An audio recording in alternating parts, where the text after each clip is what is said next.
दिने सुदामा श्रीकृष्ण को पचारि प्रभु संपर्क क्या कहुए। सुदामा कथा शुणी भगवान श्रीकृष्ण निजर मित्र सुदामा को स्मित हस दे कही जेउठी स्वार्थ थाए सेठी संपर्क न थाए आउ जेउठी संपर्क थाए सेठी स्वार्थ न थाए। अर्थात बिना स्वार्थ रे बंधा जाइथिबा डोरी को संपर्क कहुए। जेउठी राग हिंसा काम क्रोध लोभ मोह माया एसबू देखा मिल न थाए।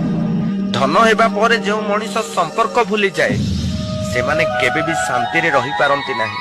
किए जाने आजिर जीवनर मूल्य कालीर मशाणी रे थिबो।